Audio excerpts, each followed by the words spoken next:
News bulletin में आपका स्वागत है। आइए जानते हैं बिहार की 30 फटाफट बड़ी खबरों को।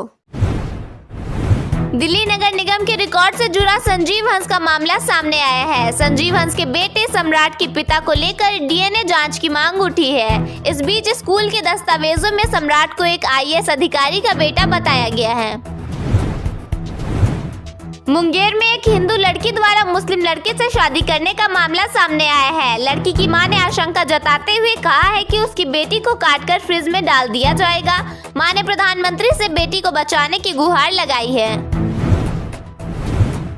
भागलपुर में एक व्यक्ति ने पत्नी पर तेजाब फेंक दिया और बाद में खुद भी तेजाब पी लिया। इस घटना में पति की मौत हो गई, जबकि महिला प्रिंसिपल की आंखों की रोशनी चली गई। बताया गया कि तेजाब दिल्ली से लाया गया था। बिहार में पहाड़ों जैसी ठंड पड़ रही है। 21 जिलों में घना कोहरा छाया हुआ है। समस्तीपुर और दरभंगा में तापमान 4.4 डिग्री तक पहुंच गया है। मौसम की वजह से 6 फ्लाइट्स रद्द की गई और साउथ बिहार एक्सप्रेस 27 घंटे लेट चली। राष्ट्रपति और प्रधानमंत्री का एआई एडिटेड फर्जी वीडियो बनाने वाले व्यक्ति को गिरफ्तार किया गया है। आरोपी ने वॉइस क्लोनिंग टूल का इस्तेमाल कर हूबहू आवाज में वीडियो तैयार किया था। न्यू ईयर पर लापता हुई लड़की की लाश बांका में मिली है। घर से करीब 200 मीटर दूर शव बरामद हुआ। मामले में अफेयर के चलते हत्या की आशंका जताई जा रही है और परिवार व एक लड़के से पूछताछ की जा रही है। बेगूसराय में पेचकस और कार की चाबी से गोद कर युवक की हत्या कर दी गई। कार सवारों ने युवक का किडनैप किया था। पुलिस ने 5 दिन तक 20 किलोमीटर के दायरे में तलाश के बाद लाश बरामद की। भाजपा ने तेजस्वी यादव के गायब होने को लेकर पोस्टर जारी किया है। इसके जवाब में उपयोगकर्ता ने बीजेपी पर पलटवार करते हुए कहा कि मंत्रियों ने बेटियों का दाम 25,000 लगाया है। दुनिया का सबसे बड़ा शिवलिंग गोपालगंज में पहुंचा है। भक्तों ने तिलक लगाकर पूजा अर्चना की। यह शिवलिंग 50 घंटे बाद पूर्वी चंपारण पहुंचेगा। सासाराम में बिजली विभाग ने 51 करोड़ रुपए की वसूली की है। 55 करोड़ रुपए के लक्ष्य के मुकाबले 92% वसूली हासिल की गई। इस दौरान 400 लोगों पर एफआईआर दर्ज की गई है। समस्तीपुर में लव मैरिज से नाराज लड़की के परिजनों ने दूल्हे के पिता पर हमला कर दिया। हमले में उनका सर फोड़ दिया गया है। बताया गया कि लड़की और लड़के के बीच 3 साल से अफेयर चल रहा था। चंडी महोत्सव में आरजेडी विधायक गौतम कृष्ण मंच पर भड़क गए। संबोधन का मौका नहीं मिलने पर उन्होंने आयोजकों से सवाल किया कि क्या इन्हें बेइज्जती करने के लिए बुलाया गया था। बिहार के 38 जिलों में कोल्ड डे को लेकर ऑरेंज अलर्ट जारी किया गया है। मौसम विभाग ने इन जिलों में घना कोहरा छाए रहने को लेकर भी अलर्ट जारी किया है। बिहार सरकार ने जीविका परियोजना से जुड़े कर्मचारियों और अधिकारियों के वेतन में बड़ी बढ़ोतरी की है। अलग अलग स्तरों पर 10 से 30% तक वेतन बढ़ाया गया है। सभी कर्मियों को 5 लाख रुपए का मेडिक्लेम मिलेगा। नया वेतन 1 अप्रैल 2026 से लागू होगा। बिहार पुलिस ने आम लोगों की सुविधा के लिए बड़ी पहल की है। अब कोई भी व्यक्ति मोबाइल से सीधे डीजीपी कंट्रोल रूम में शिकायत या सुझाव दर्ज करा सकता है, ताकि समस्याओं का त्वरित समाधान हो सके। बिहार पुलिस की ओर से जारी जानकारी के मुताबिक ये हेल्पलाइन तत्काल प्रभाव से काम करने लगे हैं। नए साल की शुरुआत के साथ बिहार सरकार ने किसानों और उद्यमियों को बड़ी राहत दी है। राज्य सरकार कृषि से जुड़े प्रसंस्करण उद्योगों पर भारी अनुदान दे रही है, जिसका लाभ मखाना, शहद, फल सब्जी, मक्का, बीज, औषधीय व सुगंधित पौधे और चाय से जुड़े व्यवसायों को मिलेगा। इसका उद्देश्य कृषि आधारित उद्योगों को बढ़ावा देना, गाँव में रोजगार पैदा करना और किसानों की आय बढ़ाना है। योजना का लाभ लेने के लिए कम से कम 25 लाख रुपए की परियोजना अनिवार्य है।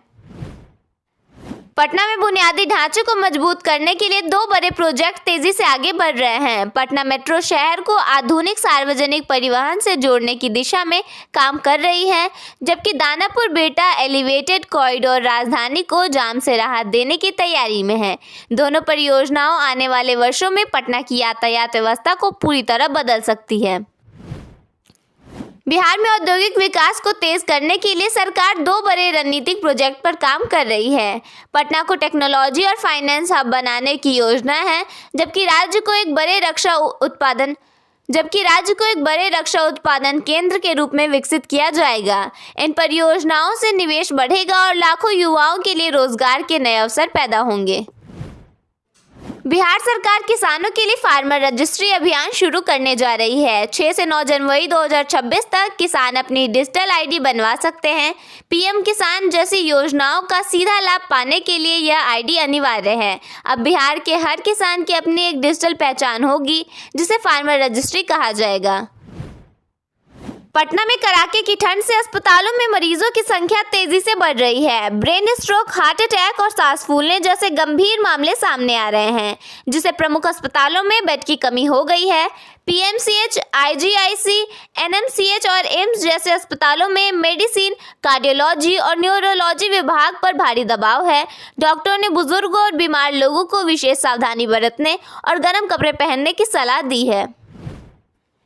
इंदौर जैसी घटना के बाद बिहार के भी कई जिलों में दूषित पानी का खतरा बढ़ गया है। नल जल पाइपलाइन में लीकेज के कारण गंदा पानी पीने के पानी में मिल रहा है, जिससे बीमारियों का डर है। स्थानीय लोग चिंतित हैं, जबकि अधिकारी मरम्मत का दावा कर रहे हैं। पूर्व सिविल सर्जन ने पानी उबालकर पीने की सलाह दी है। नगर परिषद नागरिकों से लीकेज की सूचना देने की अपील कर रही है। मौसम विज्ञान केंद्र पटना ने बिहार के सभी जिलों के लिए ठंड और घने कोहरे को लेकर चेतावनी जारी की है। 4 जनवरी से 6 जनवरी तक राज्य के अधिकांश हिस्सों में कोल्ड डे और घना कुहासा बने रहने की संभावना जताई गई है। इस दौरान विजिबिलिटी काफी कम रह सकती है और न्यूनतम तापमान 6 से 8 डिग्री सेल्सियस के आसपास रहेगा। बिहार सरकार ने वरिष्ठ नागरिकों को बड़ी राहत देते हुए उनके लिए घर बैठे इलाज की सुविधा शुरू करने का निर्णय लिया है। अब बुजुर्गों को छोटी बड़ी स्वास्थ्य जांच या इलाज के लिए अस्पतालों के चक्कर नहीं लगाने होंगे। 7 निश्चय पार्ट 3 के तहत अब वरिष्ठ नागरिकों को पैथोलॉजी, बीपी, ईसीजी जांच से लेकर इमरजेंसी में डॉक्टर और नर्सिंग सहायता घर पर ही मिलेगी। बिहार के पटना जंक्शन को पूरी तरह मॉडर्न बनाने का निर्णय लिया गया है। कहा जा रहा है कि पटना जंक्शन को मुंबई के मॉडर्न टर्मिनल की तरह बनाया जाएगा। इसके निर्माण की लागत लगभग 95 करोड़ रुपए बताई जा रही है। इसमें अलग से अंडरग्राउंड 5 प्लेटफॉर्म होंगे। साथ ही पटना से पटना सिटी सेक्शन में जगह की कमी न हो, इसके लिए एक अतिरिक्त लाइन अप और डाउन दिशाओं में रिवर्सिबल तरीके से चलाने का निर्णय लिया गया है। बिहार में आयुष्मान योजना के सभी लाभार्थियों को जोड़ने की प्रक्रिया को तेज कर दिया गया है। ऐसे में अब प्राइवेट एजेंसियां घर घर जाकर आयुष्मान कार्ड बनाएंगी। इसके लिए टेंडर की प्रक्रिया भी शुरू कर दी गई है। इससे लाभार्थियों को बड़ा लाभ पहुंच सकता है। समूचा बिहार शीतलहर की मार झेल रहा है। सुबह और शाम तापमानों में बड़ी गिरावट दर्ज की जा रही है। इसी वजह से बिहार की राजधानी पटना के डीएम ने स्कूल बंद करने का आदेश जारी किया है। जारी आदेश के अनुसार पटना जिले के सभी सरकारी और निजी विद्यालयों में प्राइमरी स्कूल, आंगनबाड़ी से लेकर कक्षा 5 तक की शैक्षणिक गतिविधियों पर 5 जनवरी 2026 तक पूर्ण प्रतिबंध लगाया गया है। पश्चिम चंपारण के लौरिया और पूर्णिया के बनमनखी में अतिक्रमण के खिलाफ सख्ती तेज हो गई है। लौरिया में प्रशासन ने 7 दिन का अल्टीमेटम दिया है। बनमनखी में ग्रामीणों ने ऐतिहासिक कोसी माता मेला की सरकारी जमीन को अतिक्रमण से मुक्त कराने की मांग की है। पटना में वीआईपी मूवमेंट के कारण राजीव नगर, अटल पथ और आसपास के इलाकों में शुक्रवार शाम भारी यातायात जाम लग गया। सड़कों पर वाहनों की लंबी कतारें थी, जिससे दफ्तर से लौट रहे कर्मचारी, स्कूल से बच्चों को लेने निकले अभिभावक और बुजुर्ग घंटों फंसे रहे। सबसे चिंताजनक बात यह थी कि एक एम्बुलेंस भी जाम में फंसी रही, जिसे रास्ता नहीं मिल पाया। स्थानीय लोगों ने प्रशासन की संवेदनहीनता पर आक्रोश व्यक्त किया है। बिहार स्कूल एग्जाम बोर्ड की तरफ से डीएलएड एडमिशन के लिए तीसरी लिस्ट जारी हो गई है। लिस्ट चेक करने के लिए कैंडिडेट्स को ऑफिशियल वेबसाइट BACBDELED.com पर जाना होगा। दुनिया का सबसे बड़ा शिवलिंग बिहार के गोपालगंज जिले में पहुंच गया है। गोपालगंज पहुंचते ही श्रद्धालुओं ने भव्य स्वागत किया, साथ ही पूजा अर्चना भी की। इस दौरान श्रद्धालुओं ने हर हर महादेव के नारे भी लगाए।